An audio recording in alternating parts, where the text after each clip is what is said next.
Assalamualaikum warahmatullahi wabarakatuh. Bismillahirrahmanirrahim. Allahumma sholli ala sayyidina Muhammadin wa ala alihi wa sahbihi ajma'in, amma ba'du.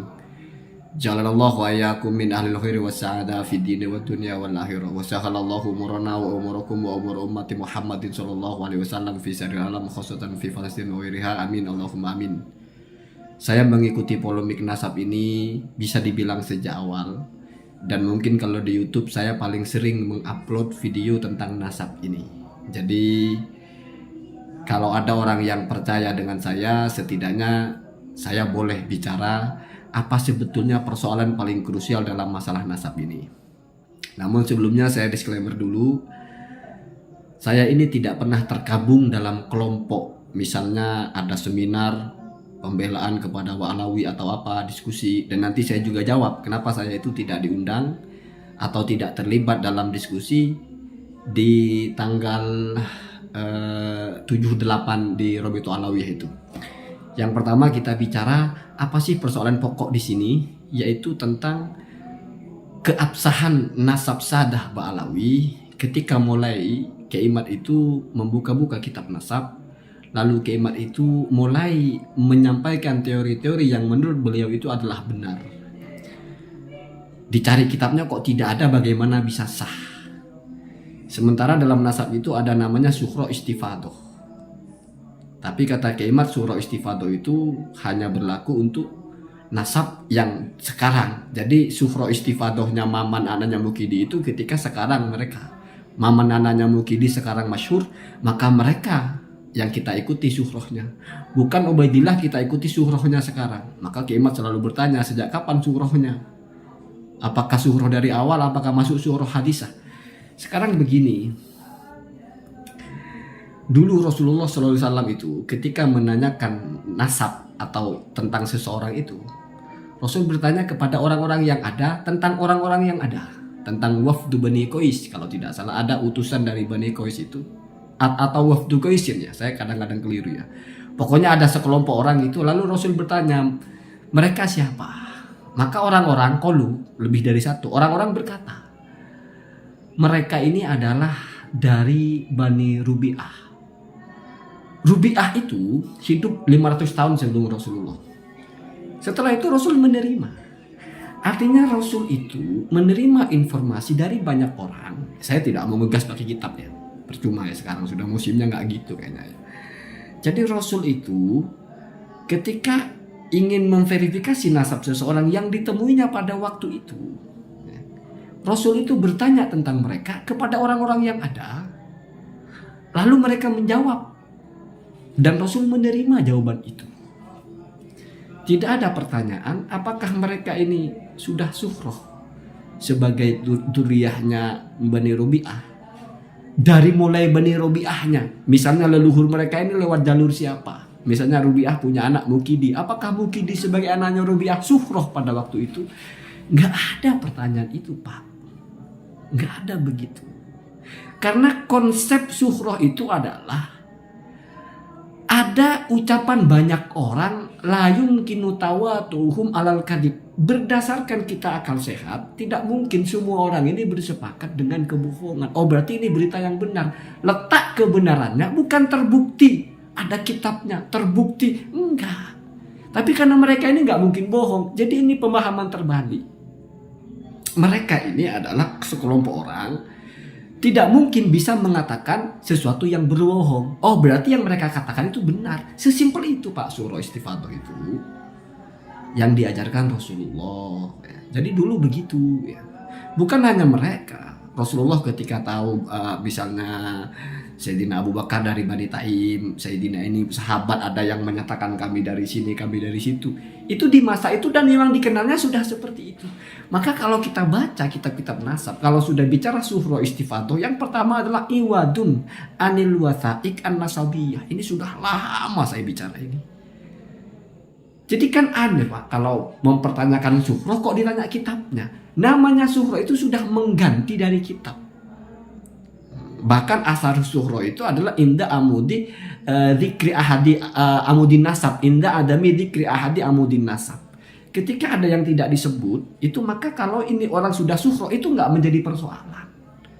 Bahkan lebih ekstrim lagi, kalau sudah suhroh itu la yustaratu fihi ittisalu amudin nasab, bahkan la yustaratu fihi dzikruhu fi kutubit tawarikh wal ansab.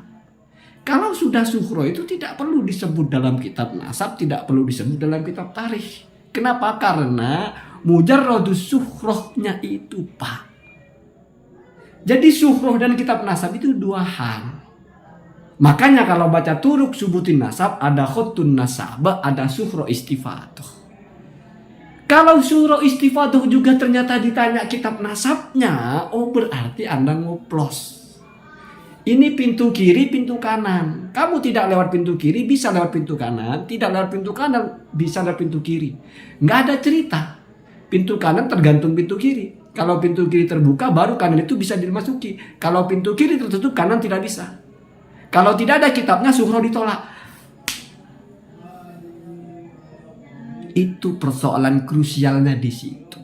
Kenapa bisa begitu? Karena miss tentang bagaimana rasionalisasi suhroh. Dikiranya rasionalisasi suhroh itu adalah sesuatu yang terbukti secara empirik, terbukti secara real. Padahal suhroh ini adalah kekuatannya ada kepada kesuhrohan itu, yaitu banyak orang yang mengatakan, sehingga dari itu ada bahasa la yumkinu tawatu'uhum alal kadhib. Berarti kesuhrohan itulah independen dia sebagai bukti. Ini kok masih diminta apa buktinya kalau suhroh? Allah karim. Bukti diminta buktinya. Ya nggak selesai, Pak. Nanti kalaupun ada kitab nasabnya, kita tanya apa buktinya kalau kitab nasab itu benar. Kalau mau nolak itu nggak ada batasnya, Pak. Al-Ubaidili menulis apa buktinya Al-Ubaidili itu menulis sesuatu yang benar? Apakah ada saksi dari Al-Ubaidili ketika Al-Ubaidili menulis? Mau ngapain kalau begitu? Rusak, Pak, ilmu ini nafsu namanya. Dari dulu saya tidak pernah menjelaskan keabsahan Ba'alawi begini. Nggak penting, Pak. Polemik ini bukan polemik keabsahan Ba'alawi, polemik orang-orang yang entah mencoba menangkal konsep-konsep dalam kitab itu. Ada sekarang logikanya kalau misalnya 500 tahun hilang, 500 tahun hilang itu kan sepengetahuan kiamat karena nggak nemu kitabnya. Padahal ini dibicarakan secara turun-temurun. Kalau tidak, sekarang saya tanya, apa bisa? Tiba-tiba kita mengaku saya anaknya, kalau di kampung ya, nggak usah ngaku Habib, Pak. Tiba-tiba ngaku saya Lora. Nggak bisa, Pak. Anak kita juga nggak akan ada yang bilang Lora, Pak. Terus begitu. Lah, bagaimana caranya tiba-tiba pengakuan itu diterima? Mesti dari awal sudah kuat. Baru itu diterima. Baru menjadi satu suhroh, istifadoh. Begitu logikanya begitu. Jadi kalau nanya bagaimana konsep suhroh, kenapa dalam kitab nasab dan dalam kitab fikih itu kuat sekali suhroh itu, sehingga menjadi ekstrim la yustartu fihi ittisalu amudin nasab. Enggak perlu kamu tahu kemana jalurnya, udah suhroh selesai. Terus kamu bilang itu berarti receh sekali ya, gampang sekali menjadi cucu Nabi. Wis coba, bisa nggak kamu suhroh sebagai cucu Nabi? Jungkir balik kamu ngaku cucu Nabi, siapa yang mau percaya? Terus anak kamu nanti akan ada orang nggak usah banyak-banyak, sekeluarga kamu aja yang ngakuin kamu cucu Nabi, nggak ada. Apalagi sekampung. Sesederhana itu, Pak. Kenapa? Karena prinsipnya adalah banyaknya orang yang mendengar, ya, menyebarnya berita itu dan ditaslimi oleh banyak orang, itu kekuatannya. Itu kekuatannya. La yumkinu tawatu'uhum alal kadhib. Itu ya. Kemudian kalau masih mencoba menangkal dengan logika, sekarang banyak, Pak, hukum-hukum fikih itu yang kalau kamu kejar dengan logika kamu menjadi sepertinya keliru hukum fikih. Saya nggak mau bicara wudhu kentut, kenapa muka yang dibasuh, itu terlalu standar ya. Kenapa? Karena kamu ditanya juga apa ilat hukum membasuh muka, nggak ada, itu ta'abbudi, Pak. Memang sudah perintahnya begitu ya. Hanya mencari-cari alasan aja. Oh, kalau kentut pantat, kenapa kok muka yang dibasuh? Karena kalau malu kita muka yang ditutup. Itu ya boleh-boleh tapi nggak terlalu keren. Saya kan begini. Ada orang menikah, kalau belum pernah jima, itu tidak ada masa iddah kalau firaq. Jadi kalau belum pernah jima, nikah langsung talak, itu nggak ada iddah, Pak. Kenapa? Karena tidak mungkin hamil. Tidak mungkin rahimnya itu terisi oleh si suaminya ini. Artinya apa Pak? Sebetulnya tujuan iddah itu adalah untuk memastikan rahim ini kosong. Sehingga nanti tidak ada percampuran. Rahimnya sudah diisi, kawin sama orang, nanti repot siapa bapaknya. Kan begitu. Jadi prinsipnya adalah yang untuk itu saja. Memastikan rahim ini nggak ada isinya. Kalau sudah pernah jima, maka 3 bulan apa ya? 3 kali sucian ya, atau 3 kali haid ya. Salah satu guru itu ada yang memaknai 3 kali suci, 3 kali haid. Ya, hitung-hitungannya bisa mirip. Pertanyaannya kenapa harus 3 kali? Zaman sekarang Pak, rahim itu bisa diteropong Pak. Tespek sudah bisa kuat. Saya kira tidak ada orang yang mengingkari tespek itu kalau sudah garis 1 nggak hamil. Semua orang sepakat itu. Kalau ada orang yang saya tidak percaya walaupun garis 1 itu bisa jadi hamil, itu kayaknya dianggap wah ini sudah nggak menghormati ilmu pengetahuan. Itu ilmu pengetahuan Pak. Di tes kencingnya aja udah ketahuan apa kandungannya sehingga di situ ada pembuahan atau tidak. Yang lebih canggih lagi diteropong Pak. USG. Kenapa harus 3 bulan kalau hanya untuk memastikan nggak ada isinya? Cukuplah teropong itu udah bersih kok nggak ada apa-apanya di situ. Kita belajar mati-matian tentang biologi, apa cirinya rahim yang terbuahi, apa cirinya terjadi pembuahan di situ. Ini semuanya udah sepakat seluruh dokter dia nggak hamil. Apa lalu boleh 1 bulan dia nikah? Nggak boleh Pak. Tetap nunggu 3 bulan. Bayangkan kita secara akal sudah tahu pasti itu dia tidak ada janinnya, tapi ngapain kita masih nunggu 3 bulan? Kayak goblok nunggu sesuatu yang sudah pasti. Berarti kita goblok semua berpikir itu. Ini sederhana sekali ya. Satu, yang kedua begini. Misalnya ada orang menikah. Orang launakah hamilan bahasanya itu. Laki-laki menikahi perempuan yang sudah hamil Pak. Masih bisa anak itu ada menjadi anak suaminya secara sah, bukan anak zina. Artinya muntasib kepada suaminya. Setidaknya kalau mulai dari pertama kali suami itu memuncratkan melakukan pembuahan jima ya, setelah akad itu, mulai dari pertama kali dia memasukkan sel telurnya itu sampai lebih dari 6 bulan atau paling sedikit 6 bulan anak itu lahir, itu masih anak bapaknya, bukan anak zina. Mau yang menikahi itu yang sudah berhubungan badan sebelumnya atau orang lain. Ini Pak sudah diusut ya, sudah dibahas di Mesir. Tapi kan ada USG, kita bisa cek di USG itu sudah ada janinnya gerak-gerak. Misalnya bayi sudah 3 bulan di kandungan, kan sudah kelihatan itu. Kemudian dilalah dia nikah, kok bayi lahirnya 10 bulan. Berarti 7 bulan setelah jima dengan suaminya yang versi nikahnya itu, ya jelas anak si suami itu. Secara fikih begitu. Terus kamu mau tolak itu? Oh nggak bisa, itu sudah jadi kok. Nggak mungkin ada pembuahan di balik pembuahan, kan begitu bahasanya. USG sudah ada, zaman sudah canggih kok. Ya kalau begitu silakan, silakan. Seolah-olah ulama fikih ini bodoh semua ya. Padahal ketika ada fatwa bahwasanya aqallul hamli 6 bulan itu tidak bisa dianulir dengan USG. Bahwasanya masa iddah 3 bulan itu tidak bisa dirubah dengan adanya konsep bahwa kita sudah bisa pastikan ini nggak ada anaknya. Sehingga jadi kayak orang tolol harus nunggu 3 bulan padahal sudah jelas-jelas nggak ada bayinya. Itu tetap Pak, tetap harus nunggu 3 bulan. Bukti bahwa itu untuk memastikan bersih. Kan kalau tidak jima sama sekali tidak usah nikah. Tidak usah iddah. Tidak usah nunggu 3 bulan ya. Talak langsung kawin boleh. Selama memang tidak pernah jima, tidak pernah ngumpul sama suaminya. Kamu akad, jebret, 5 menit talak. Ya akad sama temannya. Boleh begitu. Jadi ini kompilasi Pak. Kompilasi dari semua pengetahuan. Yang ingin saya soroti dalam pembahasan ini adalah bahwa ilmu itu Pak ada hierarkinya. Ilmu itu punya marwah. Nggak asal gigi gerak, asal mulut gerak, terus ngomong terus ilmiah. Enggak begitu. Tebalin sorban kamu. Buat 10 kitab. Tetap pertanyaan, kon sopo? Kamu siapa? Itu Pak. Ilmu begitu. Nggak percaya kamu keturunan siapa ya. Allah ngomong asal-asalan, nggak buat-buat teori. Bukan kita yang menertawakan, tapi orang-orang yang ngerti itu tertawa. Ini siapa sih? Kok tiba-tiba sehebat itu gitu ya. Kemudian yang terakhir, kenapa saya tidak bisa terlibat dengan tim? Karena saya anggap ini tim orang-orang yang memang sudah harus lurus. Kamu mau tim Keimat, mau tim Mbak Alawi, itu sudah orang-orang yang terverifikasi, orangnya jelas. Misalnya Habib Hanif, semuanya paham siapa beliau. Keilmuannya jelas. Gus Wafi, semuanya paham. Kapasitasnya jelas, pesantrennya jelas, Gus Rumel, semuanya paham. Kredensinya jelas, kapasitasnya jelas. Ada lagi Habib Idrus dan sebagainya. Saya YouTuber. Bayangkan satu kelompok sebesar Robito Alawiyah, di mana di situ terkumpul orang-orang yang alim. Kenapa saya harus masuk ngerecokin di mana saya hanya YouTuber? Kamu tidak kenal saya selain sebatas YouTuber. Kamu tidak pernah tahu kiprah saya apa. YouTuber saja. Maka saya pasang harga itu. Saya YouTuber. Bukan ustadz, bukan pendakwah, bukan Gus ya. Bukan Lora juga ya.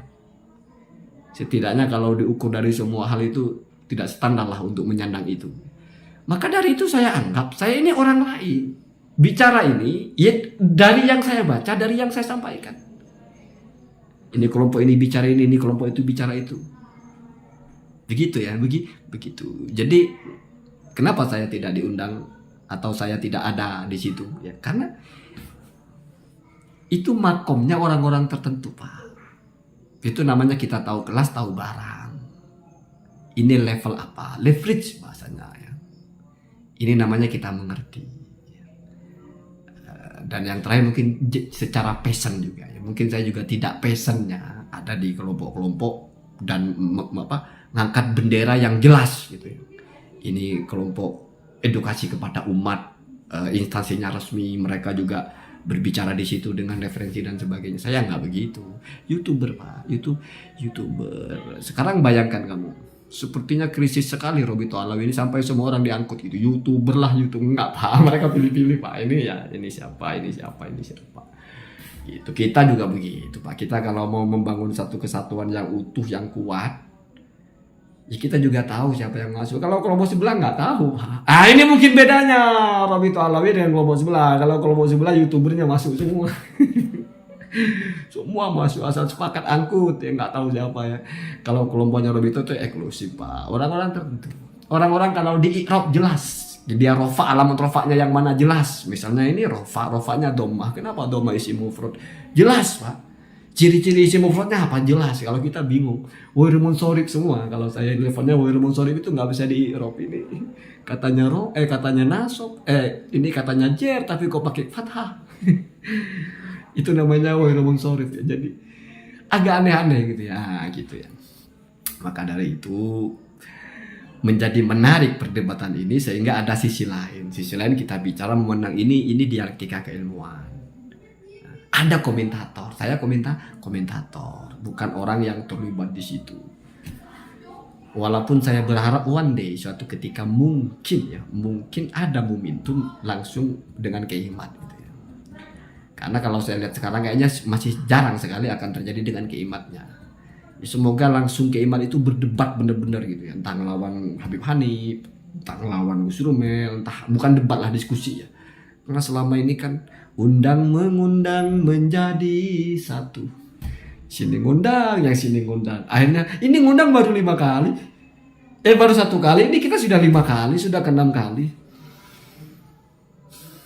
Ya, masalah itu Pak semuanya bener lah sakarepmu ya. Kadang-kadang kita itu tidak perlu minta pengakuan orang lain untuk menjadi benar, Pak ya. Saya ini benar, nggak perlu begitu. Kamu harus mengakui saya benar, nggak begitu ya. Itu kalau nasab, kalau kamu ngaku kepada orang, saya anak kamu butuh pengakuan dia ya. Ini kan bukan masalah nasab. Jadi yang perlu dicatat itu kamu nyimak konten saya itu tidak pernah saya membedah secara utuh nasabnya Mbak Alawi ini sahih. Apa alasannya? Nggak pernah begitu. Karena saya mengikuti alurnya, mengikuti orang berbicara ini apa. Maka posisi saya memang bukan posisi melawan siapa. Saya mau melawan siapa? Lagian sudah capek Pak debat-debat ya. Sudah capek. Saya kalau live stream jadi juga sudah nggak pernah debat-debat lagi. Kalau ada orang tidak setuju ya setuju. Terus saya coba pusing-pusing saya turunkan paling. Begitu aja. Khawatirnya dia ngomong sesuatu yang menurut saya salah didengar orang. Jadi masalah kan. Allahumma hadina hadasabil. Assalamualaikum warahmatullahi wabarakatuh.